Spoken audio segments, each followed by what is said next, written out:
नमस्कार प्यारे मित्रों।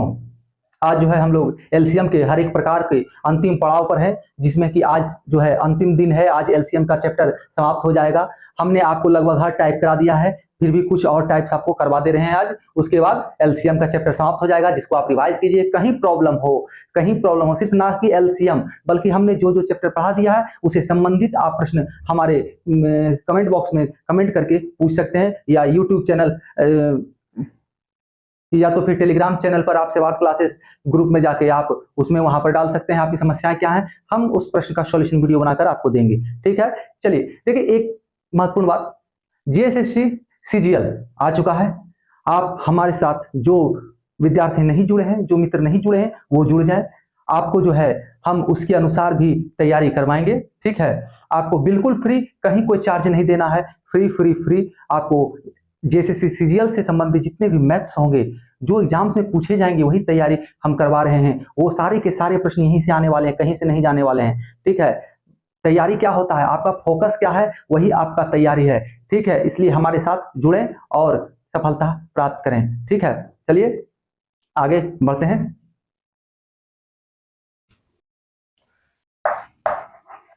देखिए प्रश्न क्या है, हमारे सामने जो पहला प्रश्न है वो क्या है, वह छोटी से छोटी संख्या क्या होगा जिसे 12, 15 तथा 18 से भाग देने पर शेषफल जो है 10, 13 तथा 16 बचता है। ठीक है, यह 10, 13 तथा 16 बचेगा। तो हमें वो छोटी से छोटी संख्या निकालना है जिसको कि हम 12 से, 15 से, 18 से भाग दें तो शेषफल जो है 10, 13 तथा 16 बचेगा। ठीक है, हमें वैसी संख्या निकालनी है। तो हमें इसमें करना क्या होगा, तो क्या करना है, एक संख्या निकालना है, बड़ा संख्या, जिसको कि 12 से भाग देते हैं, 15 से भाग देते हैं, 18 से भाग देते हैं, यानी एक बड़ा संख्या जिसका अर्थात हुआ गुणज। गुणज से हमारा तात्पर्य होता है एलसीएम, क्योंकि एलसीएम में ही मल्टीपल शब्द का प्रयोग है। तो बड़ा यानी कि हमारा गुणज हो गया। गुणज का तात्पर्य मल्टीपल से है, इंग्लिश मल्टीपल होता है, जो कि एलसीएम होता है। एलसीएम लोएस्ट कॉमन फैक्टर, छोटी से छोटी संख्या। ठीक है, तो अब हमें करना क्या है, एलसीएम निकालना है। तो 12, 15 और 18 का हमें एलसीएम निकालना है, यही करना है? नहीं, ऐसा नहीं करना। एलसीएम तो हम निकालेंगे, लेकिन जो ये शेष बचा हुआ है ना, ये शेषफल जो बचता है, इस सबको आपस में परस्पर घटा देंगे, तो देखिए घटाएंगे कैसे, 12 से है, 15 से है, 18 से। जब 12 से हम भाग देते हैं तो 10 शेषफल बचता है। 15 से भाग देते हैं तो 13 शेषफल बचता है, और 18 से भाग देते हैं तो 16 शेषफल बचता है। देखिए ऐसे प्रश्न एग्जाम में डायरेक्ट पूछे जाते हैं, डायरेक्ट एग्जाम से संबंधित प्रश्न है ये ऐसे नहीं कि इनडायरेक्ट रूप में है, ये डायरेक्ट प्रश्न, ऐसे ही प्रश्न एग्जाम में आते हैं। तो देखिए करना क्या है हमें, बच्चे इसमें होते क्या है, घबरा जाते हैं, हम अब करें भाई, क्या करें क्या। देखिए ऑप्शन से भी निकाल सकते हैं, लेकिन ऑप्शन में हम बच जाएंगे। यहां पर देखिए तुरंत ट्रिक से निकल जाएगा। 10 घटा दिए, इसमें 13 घटा दिए, और इसमें 16 घटा दिए। देखिए इसका कमाल क्या है, इसका फीचर्स का कमाल क्या है, सबका जो है बैलेंस जो है बराबर आता है, सबका बैलेंस जो है बराबर आएगा, 2, 2, 2, कभी भिन्न नहीं होगा। ऐसे प्रश्न का जो बैलेंस है, शेषफल है, हमेशा बराबर आएगा। अब देखिए तो अब इन सबों का एलसीएम निकाल लीजिए। जब हम निकाल लिए, क्या हमारे पास अंतर आ रहा है, तो 2, 2, 2 तीनों में बराबर आ रहा है। अब हम इन तीनों संख्याओं का एलसीएम निकालेंगे। तो हमने क्या कहा है, जो दो बड़ी संख्याएं हैं उनका एलसीएम निकाल लें पहले। तो 15 और 18, तो दोनों एक जगह पर क्लेश कहां करता है, एक जगह पर कहां टकराता है दोनों, 15 छक्का 90, 18 पचे 90, दोनों 5 गुना पर टकराता है, यानी कि 90 पर। ठीक है, अब ये क्या, इन दोनों का एलसीएम तो ये 90 निकल गया। क्या इस 90 में ये 12 समाहित है, 12 जो है इस 90 में समाहित है, जिसका तात्पर्य हुआ इस 12 से 90 में पूरा पूरा भाग लगना चाहिए, जो कि नहीं लग रहा है। यानी कि इसका कुछ पार्ट जो है 6 जो है इस 90 में है, लेकिन इसका 2 जो है इस 90 में नहीं है। या तो फिर हम कह सकते हैं, इस देखिए क्या है, यहां संगम क्या है, 2 गुना 2 गुना 3, 12 में क्या है 2 का स्क्वायर गुना 3 होता है, तो 1 2 जो है इसमें नहीं है, केवल सिंगल 2 है इसमें, 2 और 3 यानी 15 छक्का 90 हो रहा है। तो ये 2 जो है बच जा रहा है, ये 2 बच जा रहा है, इसमें इस 2 से हम गुना कर देंगे, यानी 180 हमारा फाइनल एलसीएम प्राप्त हो जाएगा। ठीक है, एलसीएम हमें 180 प्राप्त हो गया।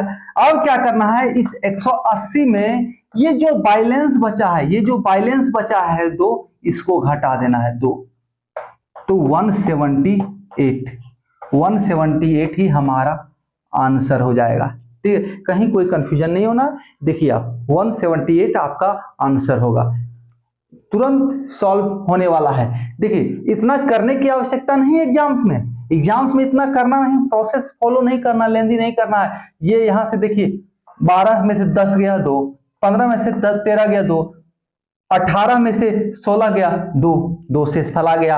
अब क्या है, यहाँ पर 12 15 और 18 है, तो 12 15 18 का हमारा एलसीएम क्या हो जाएगा भाई, तो 15 और 18 का 90 होता है, एक जगह दोनों मिलता है। उसके बाद 12 में क्या है, 12 में 6 जो है 90 में है, लेकिन उसका 2 जो है 90 में नहीं है, तो 2 बच गया, तो इसको गुना कर देंगे 180। अब तीनों का तीनों संख्या 180 में हो जाएगा, यानी हमारा एलसीएम ये हो जाएगा। अब जो ये डिफरेंस हुआ ना, डिफरेंस का कमाल क्या है, डिफरेंस जब भी आप निकालिएगा एलसीएम के केस में हमेशा घटेगा ही, हमेशा घटेगा ही। तो ये 180 जो हम एलसीएम यहाँ फाइनल निकाले हैं, इसमें से हम 2 घटा देंगे, तो ये हमारा 178 आ जाएगा, 178 आ जाएगा। ठीक है, कहीं कोई कंफ्यूजन नहीं होना चाहिए। आइए आगे बढ़ते हैं। देखिए हमारे सामने प्रश्न क्या है, 3 साइकिल सवार है, ठीक है, एक वृत्ताकार मैदान के चक्कर लगाते हैं, एक ही स्थान पर एक ही समय में वो चलते हैं, स्टार्ट करते हैं रेस को। ठीक है, रेस ही समझ लीजिए, साइकिल चलाना प्रारंभ करते हैं। पहला जो है 24 सेकंड में, दूसरा जो है 36 सेकंड में, तीसरा जो है 30 सेकंड में एक चक्कर पूरा करता है। अब ये आपको बताना है, प्रश्न में ये पूछा जा रहा है कि तीनों जो है फिर से दोबारा कब मिलेंगे, कब तीनों जो है आपस में एक साथ मिल जाएंगे। ठीक है, तो अगला बार कब मिलेगा, तो क्या करना है, एलसीएम निकाल लेना। ये आपको नहीं लग रहा है कि घंटी वाला क्वेश्चन है जो मैंने बताया है कि पहला घंटी जो है 30 सेकंड पर बजा, दूसरा घंटी 60 सेकंड पर बजता है, चौथा घंटी 65 सेकंड पर बजता है। अब जो है तीनों अगली बार जो है एक साथ कब बजेगा, फिर वही क्वेश्चन है, वही सेम क्वेश्चन है, सिर्फ पैटर्न चेंज कर दिया है, पैटर्न चेंज कर दिया गया है, लहजा चेंज है केवल। इसका एलसीएम हमें निकाल लेना है, एलसीएम। तो जब एलसीएम निकालेंगे 24, 36 और 30, तो मैंने आपको क्या पता है, जो मैक्सिमम है, मैक्सिमम संख्या है, बड़ा संख्या है, जो बड़ा संख्या है उसका आप एलसीएम निकालिए, 30 और 36 का, तो क्या हो जाएगा 30 और 36 का 180। ये तीनों 180 से पहले आपस में नहीं टकराएंगे, 30 छक्का 180, 36 बचे 180। ठीक है, पहाड़ा मैंने आपको कहा है 50 तक कम से कम याद रखिए, जरूर रखिए। ठीक है, और नहीं याद रखते हैं तो आपका ही नुकसान होगा, समय लगेगा आपको कैलकुलेट करने में। देखिए दोनों में आपस में क्या मिल रहा है, 6 गुना 5, 6 गुना 6, तो 1 6 1 6, 6 गुना 5 30 और 6 180 हमारा आ गया ना एलसीएम। अब क्या है, ये जो संख्या है उसके बाद ये 24, ये 24 क्या इस 180 में है, 24 में क्या क्या है 12 गुना 2, यहाँ 180 में क्या क्या है 12 गुना 5 गुना 3, 12 पचे 60, 60 दिया 180।